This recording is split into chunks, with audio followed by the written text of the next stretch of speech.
Clasificación B, bajo supervisión de un adulto.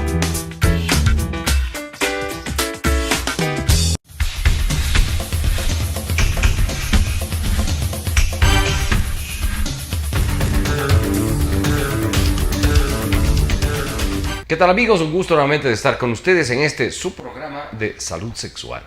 Ustedes pueden contactarse a los teléfonos que están en pantalla, 0998-328-007 o el 2461-287. Recuerden que también pueden seguirnos a través del Facebook del canal Tele Sucesos Quito y también de Telesalud en tiempo real. Este programa se transmite los días lunes y jueves a las 10 y 5 de la mañana y se reprisa los días domingos a las 13:35. Puede también seguirnos a través del Twitter, @Dr. Barzallo. El día de hoy vamos a tocar un tema relacionado con una patología que habíamos analizado anteriormente de forma somera y hoy la actualizamos, que es el cáncer de cervix versus la presencia o la contaminación del papiloma herpes virus. Bien, ¿qué es el virus del papiloma humano y cuántos tipos de VPH o HPV existen? Realmente el HPV, que es el virus denominado así del papiloma humano, es un grupo de más de 100 tipos de virus que afecta a hombres y mujeres. El HPV se considera ahora como la principal causa de cáncer cérvico-uterino.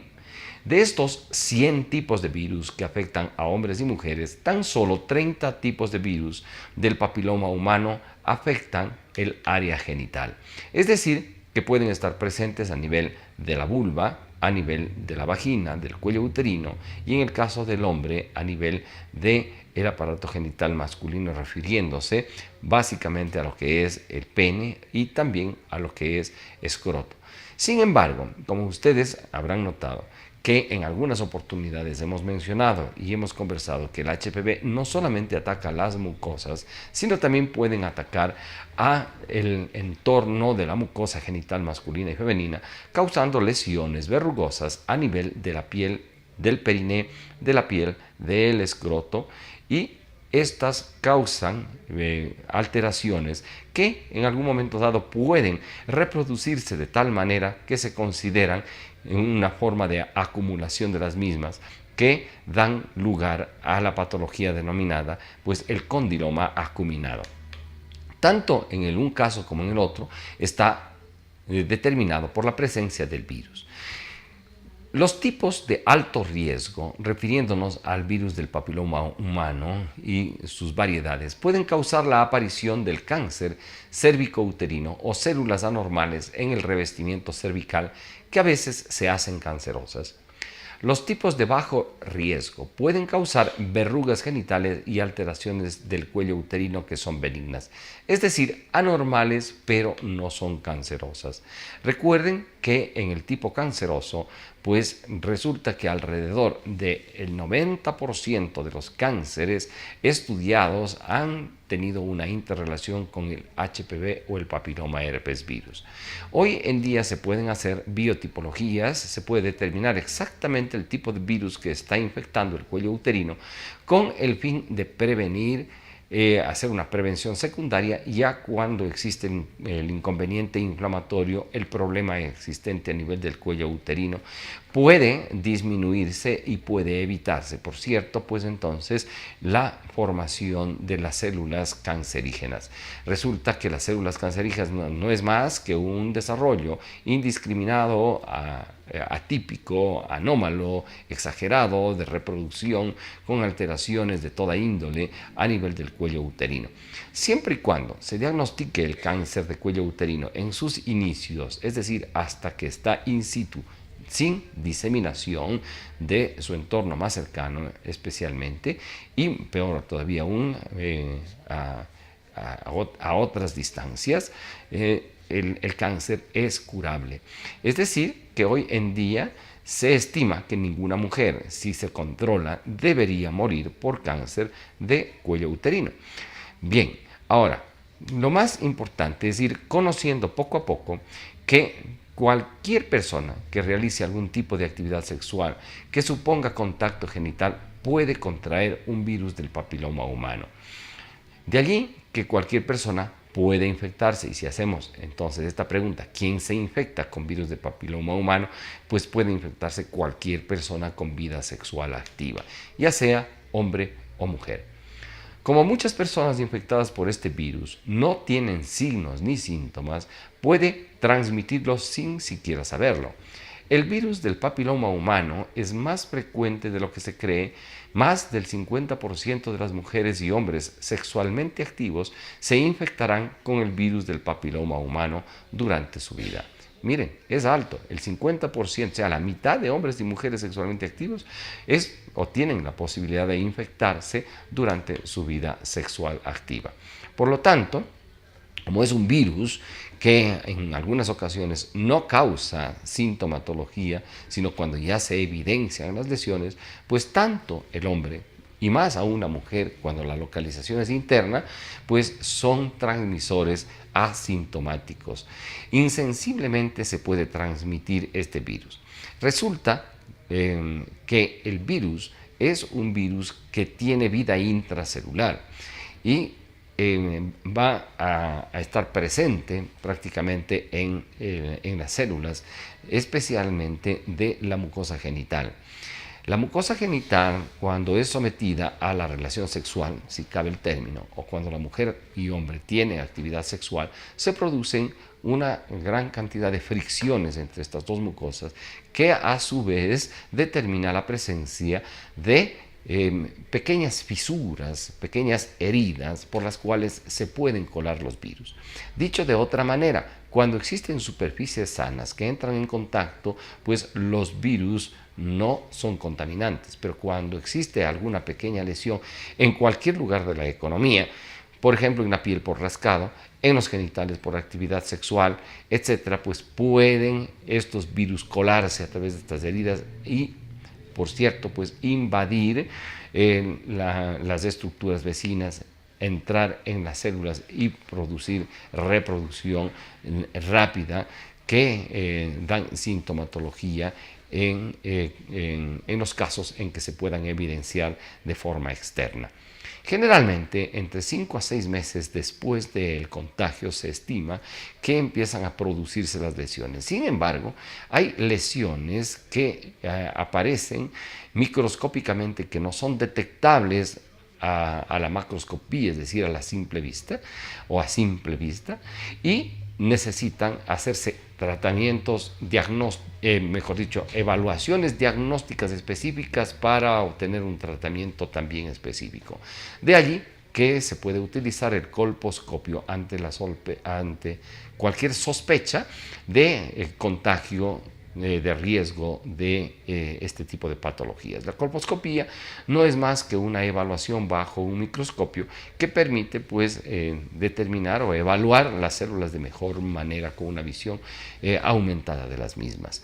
Esto, con la aplicación de algunas sustancias, pues nos permite identificar algunas zonas de alteración y de estas zonas de alteración tomar muestras para los estudios histopatológicos, es decir, se pueden tomar biopsias dirigidas. Ahora bien, el HPV, continuando con este proceso, con esta explicación, tiene una predilección por el cuello uterino, en dos cepas específicamente que ya las vamos a comentar. El cérvix es la parte del útero, por lo tanto, que conecta la parte superior de este con la vagina y que es la zona en la que se transforma o que se constituye en mayor riesgo. El cáncer cérvico-uterino no se forma repentinamente, sino que las células cervicales normales se desarrollan gradualmente en células precancerosas y posteriormente pues, se produce el cáncer. El cáncer cérvico-uterino es una enfermedad grave y potencialmente mortal. Es decir, que si es que no se diagnostica a tiempo, pues indefectiblemente va a llevar a la muerte. De todos modos, pues dentro de este proceso, siempre nosotros recalcamos de que deberían existir dos visiones específicas. Una, la de la prevención, y otra, la de la curación. Teniendo en cuenta que al referirse a la curación, pues dentro de esta etapa o dentro de este proceso, pues se curan, sí, las lesiones, pero el virus puede recidivar en las mismas. Es decir, que el virus permanece en el organismo y lo que hace es se inactiva con los tratamientos antivirales y desaparecen las lesiones con los tratamientos incluso locales. Pero puede en algún momento dado volver a presentarse. Todo depende de la capacidad que tenga cada hombre o cada mujer de resistencia a los virus, es decir, de su capacidad inmunológica. Cuando existen estos virus de forma agresiva, pues aparece el cáncer, ¿no? Y el cáncer cervicuterino causado por el papiloma humano se da especialmente pues cuando hay estas cepas, en definitiva, que atacan el cuello uterino. Cuando una mujer se infecta con ciertos tipos de virus del papiloma humano de alto riesgo y no elimina la infección, pueden aparecer pues las células anormales con el revestimiento o en el revestimiento del cuello uterino.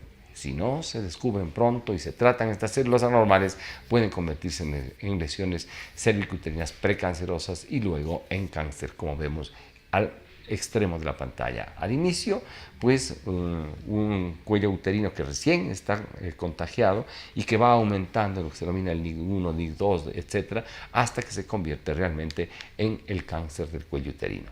He ahí una imagen de lo que es el cervix normal, el NIC1, el NIC2 y el NIC3 cuando ya existe invasión propiamente dicha de tejidos aledaños al cuello uterino. Va mucho más allá de lo que nosotros llamamos el sector de transición de las células, ¿no? Hasta el NIC1 pues consideramos tratable sin ningún inconveniente. Con el NIC2 pues hay muchas restricciones en cuanto al pronóstico básicamente, y con el NIC3 pues la circunstancia ya es diferente. Pues con el NIC3 se estima de que existe una invasión y obviamente pues los tratamientos son mucho más radicales y es necesario quimioterapia, radioterapia, etcétera, dependiendo de la magnitud de la infiltración por un lado y de la presencia o ausencia de metástasis, es decir, de la migración de las células cancerígenas. Ahora bien, cada vez que nosotros evaluamos un cuello uterino debemos tener presente la imagen normal del mismo. Cuando se trata de un cuello uterino totalmente normal, ¿cómo se hace esto? Se hace simplemente con un examen ginecológico, con la colocación de un espéculo vaginal y la observación directa del cuello uterino. Si es que este cuello uterino pues, tiene algún inconveniente, algún problema, pues pasamos a catalogarlo como un NIC grado 1. Es decir, que hay un sinónimo de lo que se denomina la displasia leve, es decir, cambios a nivel celulares ya. Alteraciones que afectan al tercio inferior del grosor total del epitelio. Ahora, cuando ha avanzado este NIC1, pues dentro del cuello uterino, se producen lo que se denomina el NIC2. El NIC2, el NIC3, etcétera, que lo veremos después del siguiente corte comercial. Así es que no se vayan, volvemos con más del HPV y la localización cervical. Volvemos.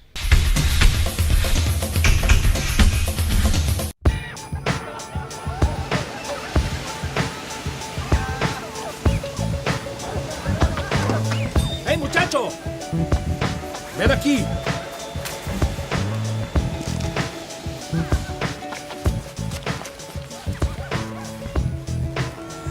Oiga, espere. No puede ser. Yo gané más que esto. Me parece que está bien, chavo. Mejor aprende a sumar. Buenas. Hola, jefe. A ver, ¿cuánto tienes?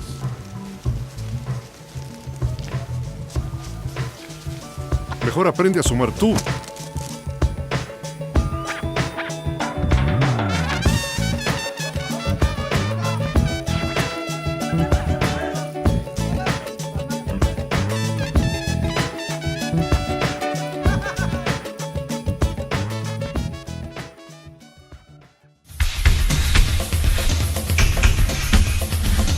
Estamos ya de regreso, distinguidos amigos, distinguidas amigas, en este su programa de salud sexual. Hoy con el tema del HPV y su impacto a nivel del cuello uterino y la posibilidad de la formación de células anómalas que se conocen como cáncer. Habíamos dicho que aproximadamente el 90% de las personas, de las mujeres que tienen cáncer de cuello uterino, tienen una interrelación directa con la presencia del HPV. Recuerden que ustedes pueden contactarse con nosotros a través del teléfono que está en pantalla, 0998-328-007 y del 2461-287. Pueden escribirnos a la dirección electrónica drbarrasallo@gmail.com y también pueden seguirnos por el Twitter, @Dr. Barzallo. Si usted desea y de hecho quiere estar en contacto con nosotros a través del Facebook, pues está a su disposición el Facebook del canal Tele Sucesos Quito y Telesalud. A través del Facebook se transmite de forma directa, también en tiempo real. Un abrazo para todos nuestros amigos en el exterior que siempre nos están enviando sus correos electrónicos, sus mensajes de texto, etcétera, ¿no? Y que nos siguen programa a programa. Así es que bienvenidos y un saludo muy especial para ustedes. Bien, entonces habíamos dicho que si es que las lesiones avanzan, ¿no? Pues tenemos el NIC grado 2 que se denomina, es decir, es sinónimo de displasia moderada. Las alteraciones afectan entre el tercio inferior y el tercio superior del cuello uterino. Esta es una imagen que es típica, macroscópicamente evaluada, ¿no? De lo que es el NIC2. Estas zonas también pueden evaluarse bajo colposcopía, es decir, bajo microscopía de gran aumento, y la observación directa con sustancias que nos permiten caracterizar el cuello uterino y tomar biopsias dirigidas. Es decir, se hacen tinciones y dependiendo de la reacción específica del cuello, pues se toman pues las distintas biopsias que son las que determinan en definitiva y las que hacen el diagnóstico después del estudio histopatológico, el diagnóstico de cáncer.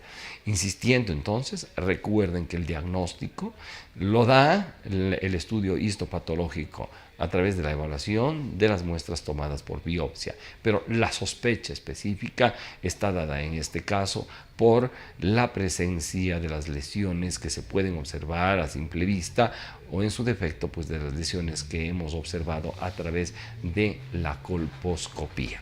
Bien, avanzando con el tema, pues realmente si es que el proceso no es tratado a tiempo, puede asomar lo que se denomina el NIC grado 3 o transformarse o avanzar el NIC 2 al NIC grado 3, que es un sinónimo de displasia grave, es decir, ya se transforma en lo que se denomina el carcinoma in situ. Las alteraciones se extienden a todo el grosor del epitelio. Incluso, pues hay autores que manifiestan que una vez que se da el NIC3, todavía la mujer tiene tratamiento específico, porque siendo un cáncer localizado, siendo un cáncer que está a nivel del cuello uterino específicamente, pues se lo puede tratar. Cirugías radicales incluso, pues pueden dar una muy buena solución, una alternativa importantísima dentro del tratamiento del cáncer uterino. Hemos visto pacientes que han sido operadas en esta etapa y que están todavía bajo control con una sobrevida sobre los 15 años. Y esto es importantísimo, porque si una mujer, imagínense, si es que es diagnosticada a los 50 y 55 años, pues estamos hablando de que están con vida hacia los 65, 70 años, y portadoras de cáncer y con una vida totalmente normal. Hay algunos seguimientos incluso que reportan no metástasis ni ningún inconveniente después de los tratamientos radicales por más de 20 años. Hay algunos papers que determinan que hay algunas mujeres que han muerto de otras causas diferentes a la del cáncer, ¿no? Cuando han sido sometidas a tratamientos específicos en esta etapa de cáncer in situ. ¿no? Entonces es lo más importante. Pero obviamente la recomendación es no dejar ir hacia allá, hacia el cáncer in situ, sino hoy en día un simple Papá Nicolau que debe realizarse cada año, pues puede ser determinante dentro de un diagnóstico temprano. Y dentro del diagnóstico temprano realmente al médico no interesa diagnosticar cáncer, lo que interesa es diagnosticar pues las lesiones premalignas, esos factores de riesgo que pueden llevar al cáncer. Y sin duda alguna, lo más importante de todo esto es la prevención. Hay estudios muy importantes, incluso con costes, análisis de los mismos, etcétera, en los que se determina que es mucho mejor y mucho más barato tratar desde el punto de vista preventivo a los pacientes, si cabe el término de tratamiento, pero es mucho mejor prevenir antes que curar, ¿no? Esta es algo que está determinado y que en salud pública pues, se debe incentivar y se debe trabajar hacia allá, hacia el enfoque preventivo de las enfermedades. Bien, avancemos entonces cuando el cáncer es invasivo, a veces no hay mucho que hacer o casi nada que hacer, ¿no? Es cuando va más allá del cuello uterino, invade tejidos vecinos, etcétera, e incluso pues, puede migrar y producir alteraciones a distancia, hígado, etcétera, con estas patologías cancerígenas metastásicas que se llaman, ¿no? Entonces ahí pues realmente poco o nada se puede hacer, ¿no? Sino mejorar la calidad de vida pues, y esperar que se produzca el desenlace fatal, porque ni incluso las mejores terapias pues, han logrado hasta el momento pues, llegar a una sobrevida de más allá de 3 a 5 años cuando hay un diagnóstico de cáncer de cuello uterino invasivo. Bien, vamos sobre algunos otros aspectos, ¿no? ¿Cuáles son los factores u otros factores de riesgo importantes para desarrollar cáncer cérvico-uterino? 1. Tener relaciones sexuales a temprana edad, haber tenido múltiples parejas sexuales. Esto es importante porque es un factor directamente proporcional. A mayor número de parejas sexuales, mayor factor de riesgo. Fumar, esto es importante, menos mal y ventajosamente en últimos estudios se ha visto que ha disminuido la incidencia de pacientes fumadoras. Y también hay una connotación social sobre el uso del tabaco, ¿no? Hay prácticamente hoy muchas restricciones sobre este tema. El uso prolongado de anticonceptivos orales, los embarazos múltiples son otros factores que también están relacionados con el cáncer de cuello uterino. Entonces, recapitulando, ¿no? En estos pocos minutos y para pasar a contestar algunas preguntas específicas que nos han llegado al celular, tengan en cuenta que el cáncer de cuello uterino se relaciona con la infección por HPV.